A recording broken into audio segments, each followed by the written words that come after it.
What's going on, everyone? Welcome to a Tuesday edition of On Q. I'm your host, Rich Quinones. Check us out on the YouTube channel at Rich Q on Q, and of course on X and IG, Rich Q on Q. A lot of football talk. We welcome back our good friend James Hasty. Had a wonderful career: New York Jets, Kansas City, Pro Bowl selection, second team All Pro, all rookie honors, all over the place. The defensive guru, if you will, and of course has that, just the great data driven. We talked about it the last time, the CPAS, talking about coaching and getting the right people in place. And I'll tell you, none more. We need that right now in the NFL with some of this movement. But first and foremost, James, appreciate you jumping back on, and it's always good to see you.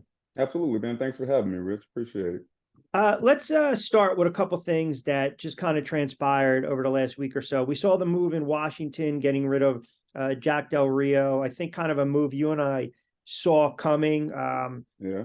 Frank Reich in Carolina, I want to get your thoughts on that. But Del Rio, there's a couple of reports right now. I do believe that Rivera is pretty much his tenure with Washington is coming to an end. There's some reports that Chicago perhaps would have interest in Eric Bieniemy for that head coaching if there was a vacancy, getting rid of their head coach. Let's start with DC, though, down 95.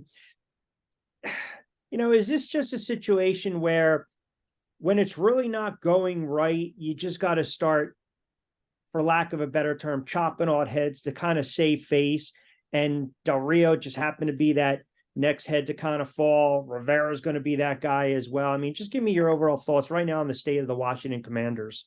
Yeah, I mean, I think you ultimately saw Ron. It was about either him or Jack, really. And personally, I thought that the owner was going to make a move and go ahead and name Eric the interim, and then keep Jack. But I think Ron kind of saw the writing on the wall, maybe perhaps, and just said, "Hey, I'll call the defense." And then, of course, we saw him get shredded this past weekend. So it just goes to show that there's a lot that should go into just how you compose how you build your coaching staff.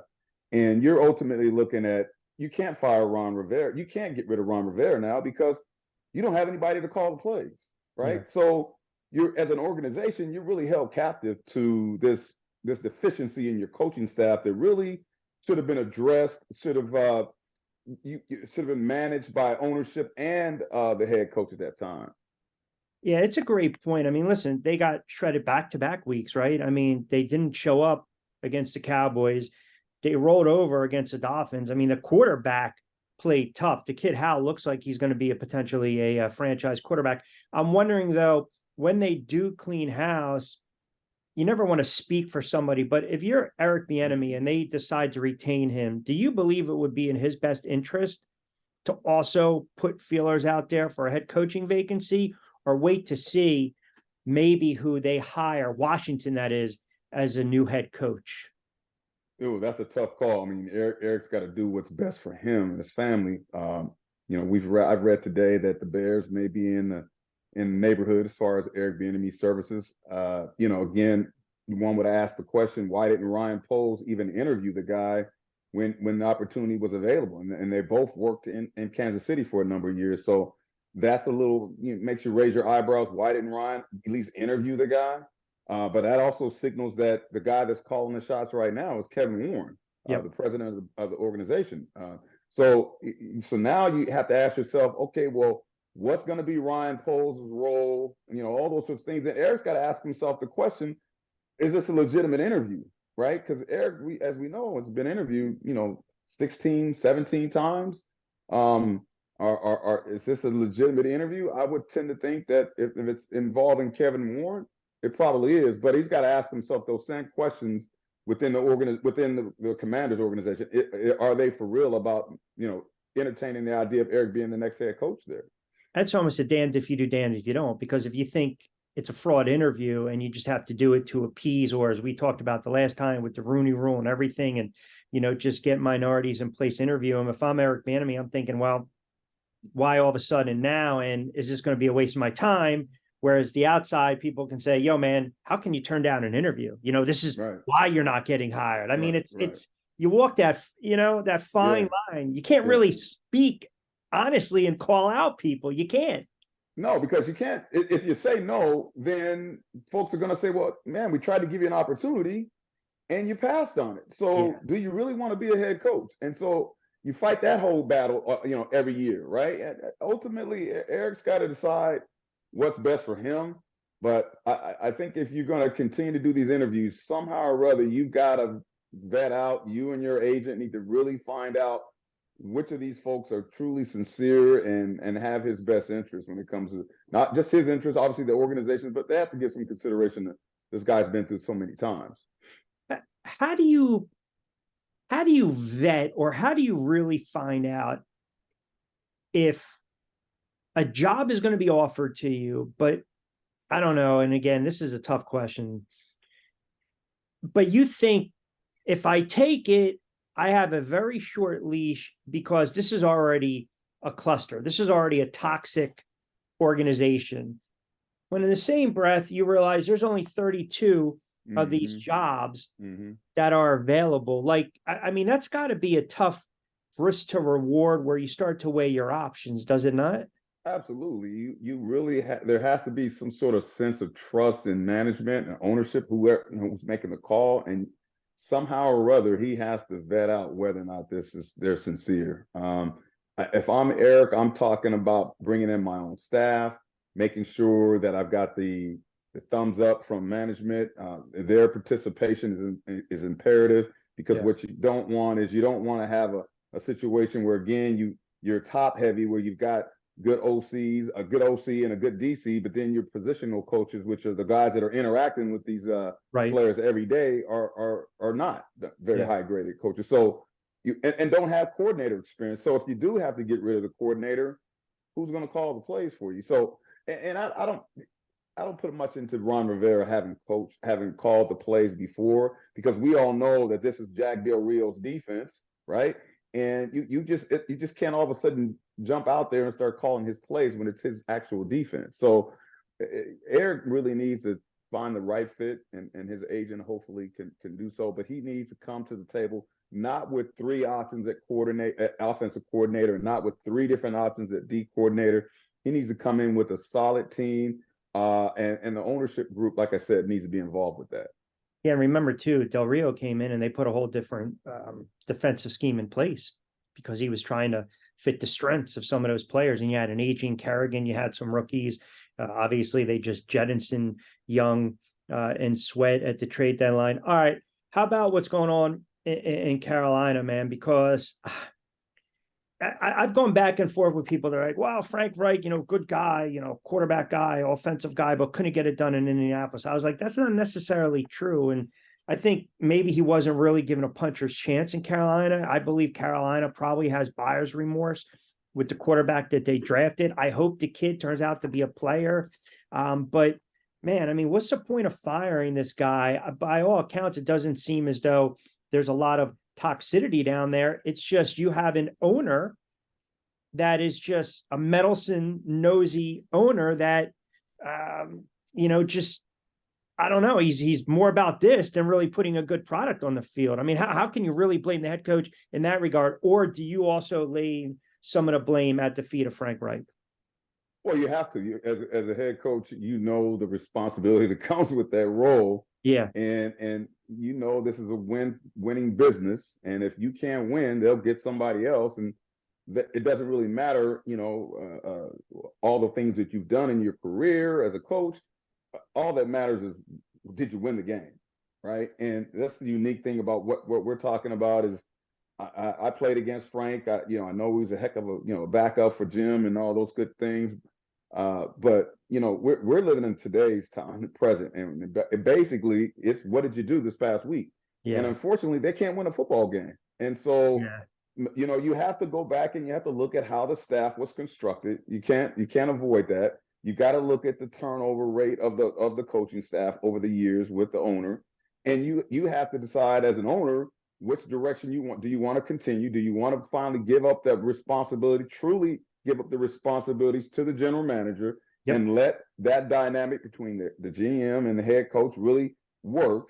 Or are you going to continue to be a hands-on owner, which sounds like to me what he's going to be? And that's just really what it is. And so anyone that comes in we've heard the stories of Jim Harbaugh potentially and things that we all know that Jim Harbaugh left San Francisco because of the power struggle that took place out there. So now, do you really think that Jim Harbaugh wants to get into a power struggle with David? I just don't think so. No. Particularly after we've seen what he's gone through with Michigan here this year and the years past. I just don't see Jim Harbaugh, who's up there in age.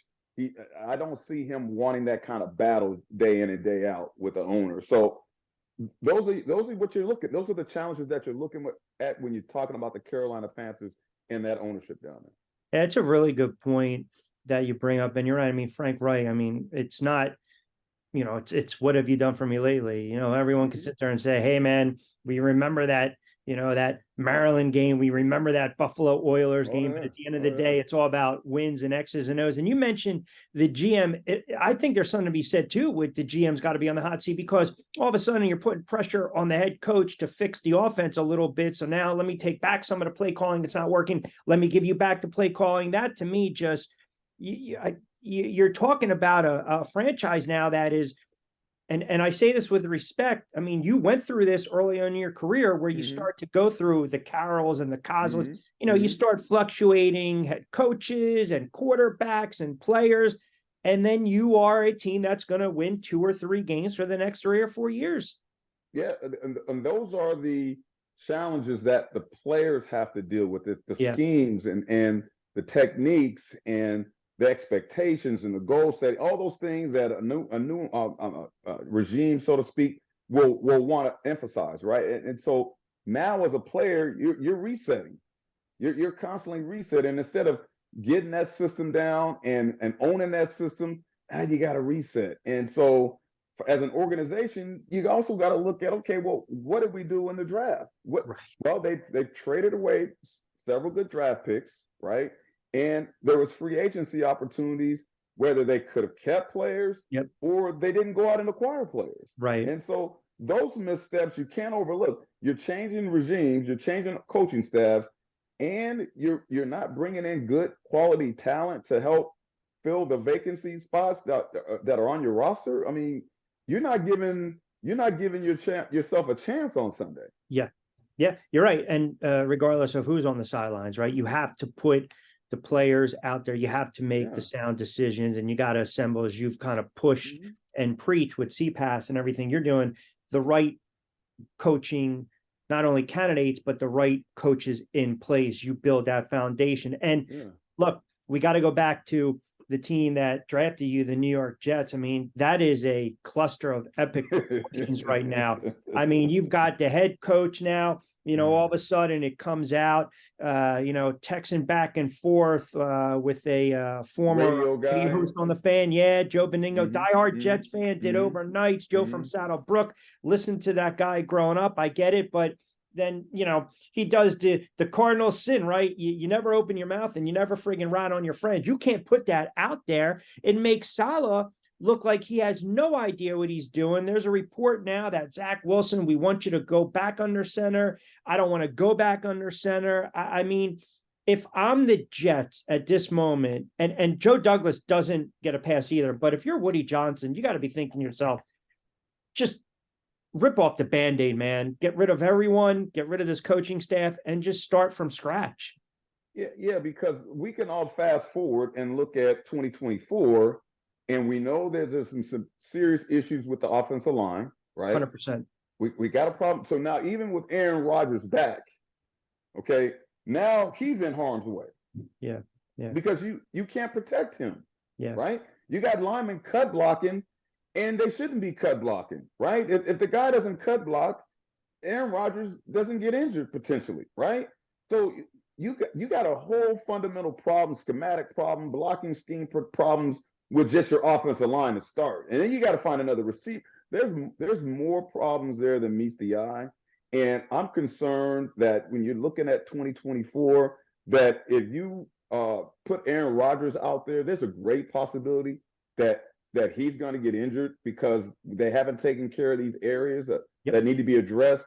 And it starts, like you said, you may have to start over.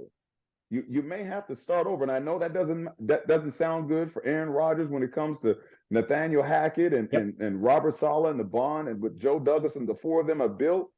But man, there's 52 other guys that it matters to. Yeah. You know, these guys want to win a Super Bowl. These Yeah. guys deserve to win the Super Bowl. And there's some people that unfortunately aren't allowing that to happen. And so 10 years down the road, we're going to be talking about this. And unfortunately, these men are going to be having these conversations like, man, we had a heck of a defense. Yep. But these guys, you know, over here didn't consider us when they're in their planning. Yeah, it's one of the reasons I did not want them to go after Aaron Rodgers. I know it's Monday morning quarterbacking. I know it's in hindsight. One of my fears was he potentially would get hurt. I didn't see it coming 4 offensive snaps into the first series of the season. It's unfortunate. The NFL wants the quarterbacks to be healthy. We're seeing a horrible trend with these guys getting knocked down and injured. But now you keep going back to Zach Wilson, and I have to ask you this. The reports coming out that he's reluctant to be under center. I look at this as twofold. First of all, you're trying to salvage your career. That's number one, right? Your head coach has gone to bat for you 1,000 times, 1,000 times. So you can't sit there and say you're hesitant, you're reluctant. I think, you tell me, you played in the league for a decade at a high level. If this is true, how does his teammates now look at him? That's the first part of this question. If he really was reluctant to come back. And I also believe it was his agents that maybe called Joe Douglas and said, I don't know, man, this kid's I know you're getting rid of him. He's going to be a free agent. We don't want him to get hurt. And then Aaron Rodgers caught wind of this. They called Aaron Rodgers and said, you need to talk to your boy and tell him, get his ass out there because that's his career at stake. I mean, are you subscribing to any of that? Man, this is the highest form of punishment that you could get. It's basically conduct detrimental, right? And basically what that means is as an organization, you can pretty much suspend the guy. Obviously, you got the collective bargaining agreement, so you can't go above and beyond. But of course, there are some ways to deal with in a situation like this. And I don't really see any way this is going to be salvageable, because the moment that he walks out there on that field and he throws an incomplete pass or has a bad series or two, what are they going to do? They're going to pull him.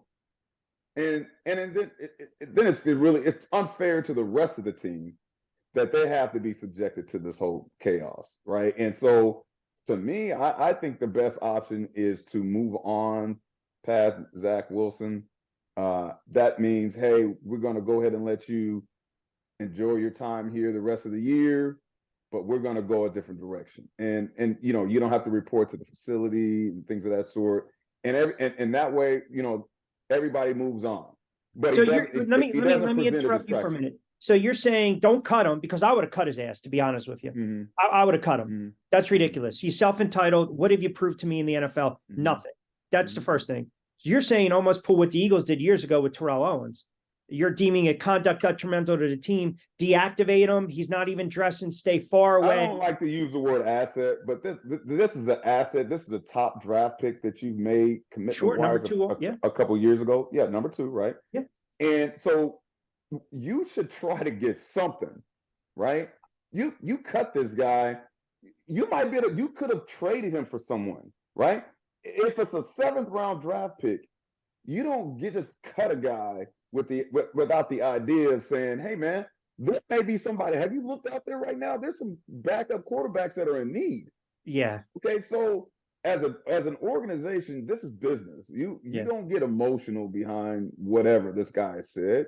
He's not going to say or do what's in the. You have to do what's in the best interest of the organization, and you have to say, okay, you're right. You should go home. We'll let you do that, and we'll look to move you. And that's what you do, because you know there's a market for backup quarterbacks right now. Yeah, but if there's 11, so I'm sitting there in the huddle and I got to look 10 other guys in the eye. I mean, you know, I get hit 4 times. I'm probably thinking to myself, are they blocking for me? So everybody has those same conspiracy theory ideas, right? And you shouldn't have those. Your job is too violent of a sport to be focusing on other things, right? Yeah. You should be focusing on that guy in front of you, and nothing else. And I promise you, most of the guys don't think about that when they're out there, right? They're focusing on their job, and they don't have time to be thinking about this stuff. But I know this is that if you want to remove all doubt that that's a possibility, just remove him from the situation and see what you can get in terms of some sort of capital, draft capital. But to cut him is not the move. It's not it. There's some folks that are out there right now that think they're not that far away. The Cleveland Browns are tops of the list. Probably tell you, hey, we might give you something for Zach Wilson. Absolutely. We know we brought in Joe Flacco, but Yeah. we might give you something from Indianapolis Colts. They might be in the business of wanting to bring Zach Wilson in because they know that Gardner Minshew goes down. They may need someone. So Yeah. Cutting him is not the move right now. Yeah. See, you said it from the logical rationale. I've been in a league. I know what I'm talking about. Then you get the fan, right? The fan where it's like, hey, man, or the media guys, like myself, the talking, man, I don't want to deal with this. Get rid of him. We don't need that at all. James Hasty, kind enough to join us on Q. Rich Quinones here. You mentioned, you said, have I looked around the league in the NFL with the quarterbacks? Yeah, man. I mean, some of these guys, they're carving. This is why I go back to the Giants never really tanking, because this kid DeVito, great story. I think Dayball should go back to him, even though Taylor is going to be active as well on Monday night against Green Bay. Let the kid start. If he falters, you pull him. But point being, you got young guys. They want to get on film, man. You're looking around the NFL, all these quarterbacks. I mean, I don't know. Can you recall a time in your career where the league lost this many marquee quarterbacks? I can't recall, but we know in this business, it's all about the quarterback spot, and it's all about the coaching at that spot. And when you look at the grades of the quarterback coaches across the league, over 65% of the coaches are F-graded quarterback coaches. So when we start talking about schematic designs and things and plays that they're calling in situational portions of the game, of course, every part of the game is situational. You have to go back to the guys that are working day in and day out with those quarterbacks, and whatever they're doing schematically may or may not be putting them in harm's way.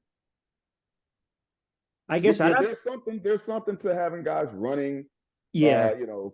Things of that sort. We this is the National Football League. Yeah. Running RPOs with a guy that's making $40 to $50 million a year is not the smartest thing. Yeah. Your number one overall pick, you want to run RPOs with?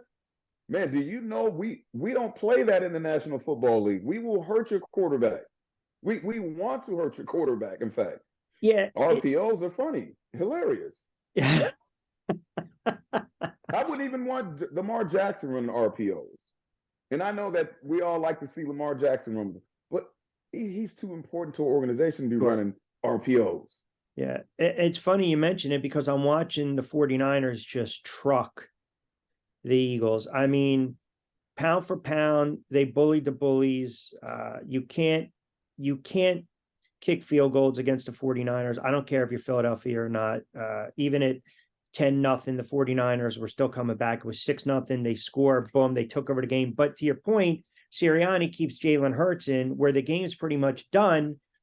I don't understand that. We talked about the coaching. I don't know. What are you trying to achieve in that? Make the game closer than a 25, 30-point blowout, pad the stats. I have a problem when coaches do that. I know you sit there and say we fight to the end, but sometimes you got to pick and choose. I mean, if Miami's up by 32 is going to get pulled. We've seen McCarthy do it with Dak Prescott. I'm watching Jalen Hurts, who's already been nicked up, run around, try to make plays against a 49er team that was just pinning their ears back late. Let's start hitting you. You saw what they did when Swift went across the middle. And some of the wide receivers, they were just teeing off. As a former player, you kind of sit there and say, what's the point of this? There's no explanation for keeping Jalen Hurts in the latter part of the game when the game is out of reach. He has a knee brace on. We already know he's got a bum knee. Did we see him go in the concussion protocol tent there for a minute, and then we saw him going into the locker room? There should be no reason why if Jalen Hurts was running into the locker room that he should be playing till the end of the game. This is ridiculous. There's there's no excuse for why he kept Jalen Hurts in there, Yeah. why he should have kept Jalen Hurts. And everybody knows that. Now, Sure. he can tell us about, oh, we wanted to finish the game. But if you get Jalen Hurts injured, we may not ever see you again because that's how important he is to the organization. Man, we all had held our breath, I'm sure, when it came to him staying in there to play because you know how important he is to that organization. Yeah. And you're right about that. I mean, that might have been it for Sirianni. He'd probably have to go and find the security guard, protect him a little bit. Big Dom getting in the scuffle on the sideline there. Big Dom had to protect him. But here's another thing. Your job, though, you're not supposed to be watching the action, right? Your back is supposed to be to the action. I mean, now wait a minute. You're thinking that Big Dom was the security at the stadium? Because that's when you're saying he's got his back. No, he's security. He's security for. So they deem it as, and you're right, they deem it as security for the team per se, but you shouldn't be on the sideline that close. I don't know what the protocol is for NFL teams. But you're right. He wasn't like the yellow jacket with the I don't know where they place folks like Big Dom. Yeah. But I'm sure Big Dom didn't need to be where he was. I mean, that's not even a question. Big Dom shouldn't have been there. Yeah. No, it's a good point. It's a good point, and I'm glad you clarified that because I get killed for that. They're like, "What are you talking about, Rich?" But yeah, that's do it to you, Rich. Yeah, don't. I mean, it's bad enough. You know how people get sometimes when you misconstrue or you say something. But yeah, the quarterback. So I pulled up when you got drafted. Do you know you were third round? Yeah. Okay. Do you know the first offensive player that was drafted in the first round, or I should say the spot? No idea. Okay. No idea. It was Tim Brown. Okay. At number 6. So I pulled this up. Atlanta went with I think it's Audrey Bruce, the linebacker. Yeah, Andre Bruce. Yeah, linebacker. Yeah, I remember KC, Neil Smith, great defensive end. Yeah. Detroit went Benny Blades from Miami. Tampa went with I think a tackle.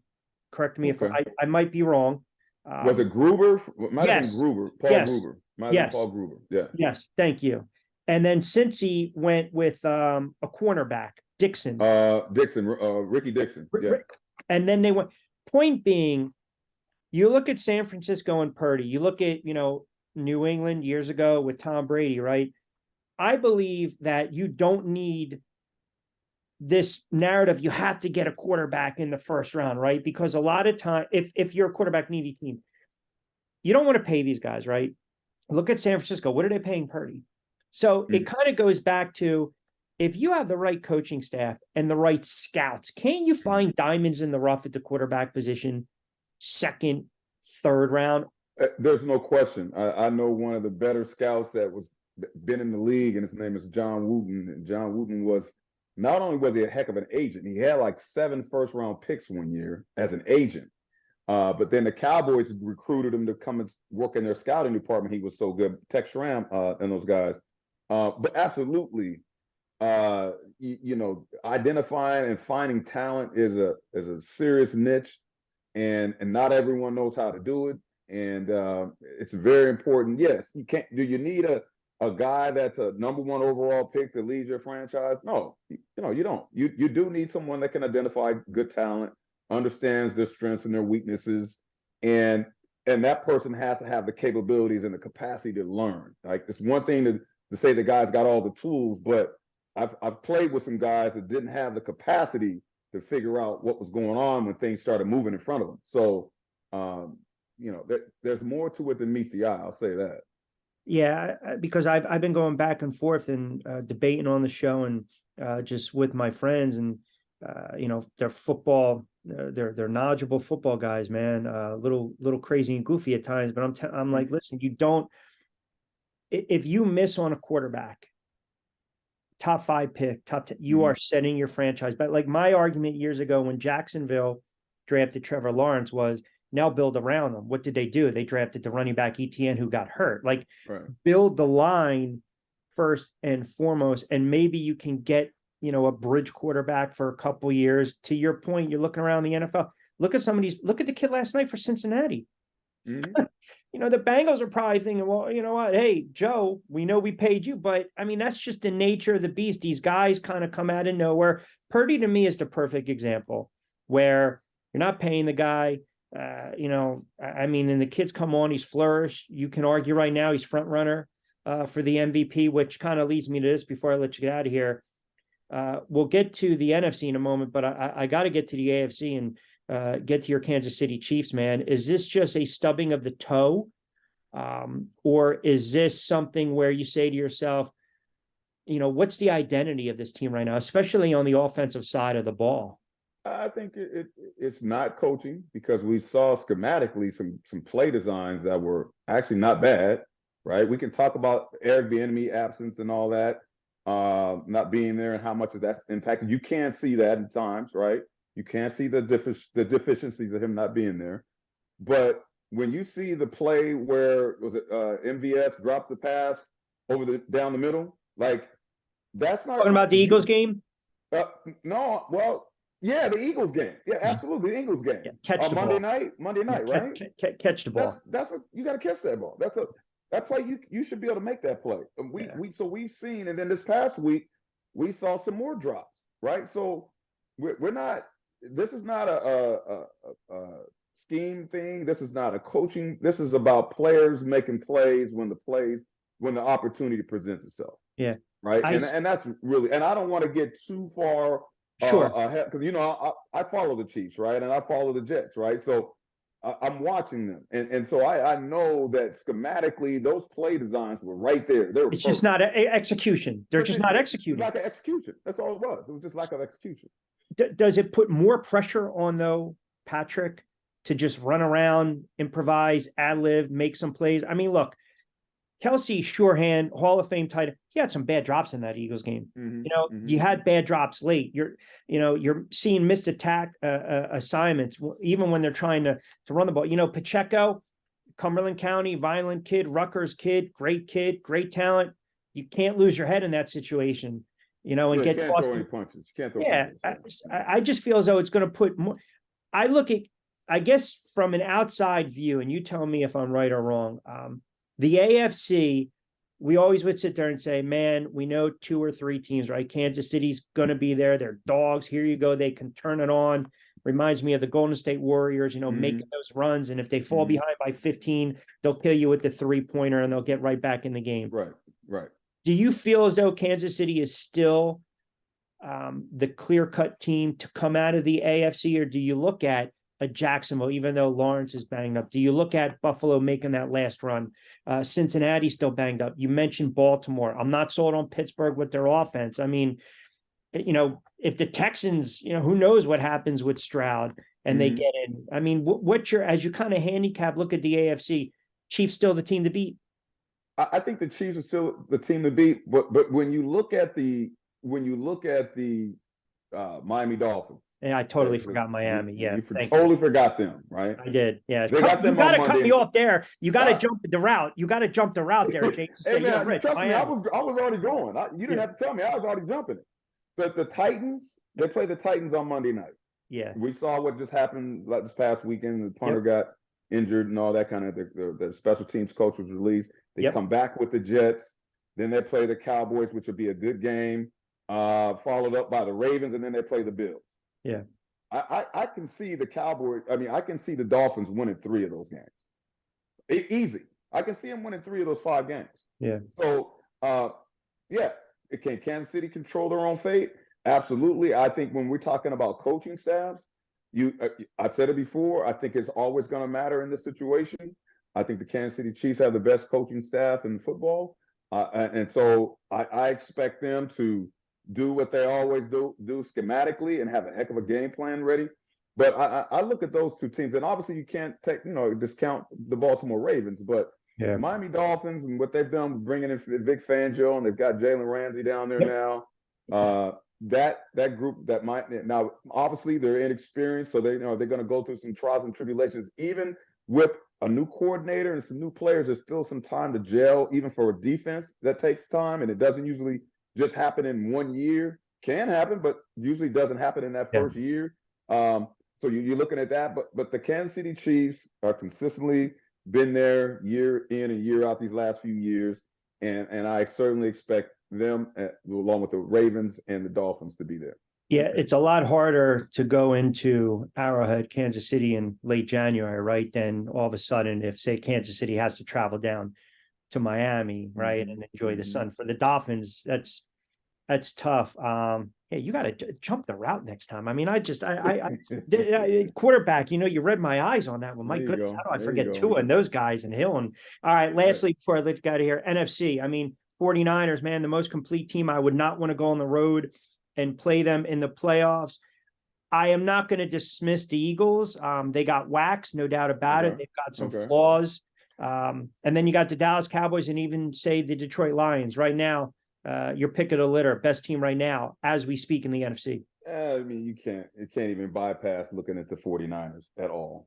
I mean, we saw the Eagles win a few games here, even against the Cowboys that, the first time. We saw them have some struggles with the Commanders, and the Commanders chose not to go for 2 in regulation when they had a chance to beat them. So we've seen some vulnerability from the Eagles, and Dallas has shown some issues as well. But the 49ers, in particular, when Trent Williams and Deebo Samuel are healthy, that's the team to beat. Now, and we saw what happened when Trent Williams wasn't out there, and we saw what happened when Deebo wasn't out there. They're not the same team. Yeah. So, and then of course, Trent solidifies that offensive line.